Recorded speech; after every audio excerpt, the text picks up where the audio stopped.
अच्छा आदमी था, है ना? बहुत अच्छा आदमी था। ये बात तुमने कह दी यकीन से अंदाजे पर। अब कुछ ना कुछ तो कहना बनता था ना उसके जनाजे पर। नहीं कहते तो जमाने को तुम्हारी अच्छाई पर शक हो जाता। अगर वो सुनता ना तो खुशी के मारे पागल बेशक हो जाता। खैर ये बताओ कि अच्छा ही था तो अच्छेपन का हिसाब क्यों नहीं दिया? वो जब पूछता कि मेरी जिंदगी में गमों के सिवा कुछ बाकी रहेगा या नहीं, और तुम हंसकर कह देते कि यार तू इसके सिवा कुछ और कहेगा या नहीं। काश के जितने बार उसे अलविदा कहा उसी रास्ते पर रुक कर पीछे मुड़कर देखा होता तो जानते कि तुमसे मिलने के बाद वो कभी घर नहीं गया था। तुम जानते थे ना कि वो हम सब से कुछ दिनों से बड़ा अलग अलग सा दूर सा रहता था। कहा तो था उसने कि मिलो, मुलाकातें करनी है, जो जो किसी और से नहीं कही वो तुमसे बातें करनी है। और तुम ऐसे में जिंदगी कैसे जीनी चाहिए ऐसी बातें फर्जी भेज कर तुम्हें लगता था कि वो समझ जाएगा।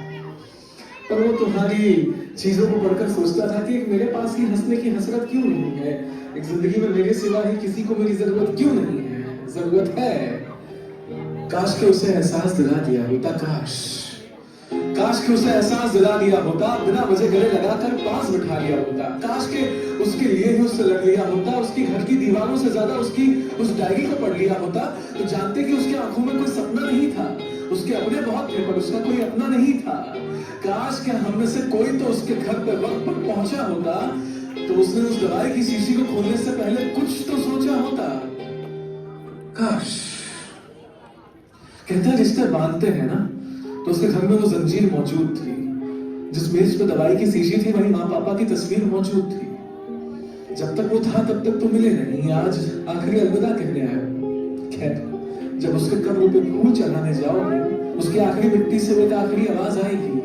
आवाज कहेगी कि मुझ जैसे कई अच्छे लोग आज भी तुम्हारी महफिल में मौजूद हैं, तो अगली बार मेरे जैसा कोई दिख जाए तो उससे बातें करना, मुलाकातें करना, उसका दिल रख लेना, उसके घर जाकर उसे तोहफे देना और उस दवाई की शीशी को खिड़की के बाहर फेंक देना। तब शायद वो जिंदगी जीने का हौसला कर सके, तब शायद वो खुश रहने का फैसला कर सके। ये बातें हम सब जानते हैं, सबको पता है, बस आज कहना लाजमी था ताकि तुम्हें किसी के घर जाकर सफेद लिबास पहनकर ये ना कहना पड़े कि वो अच्छा आदमी था।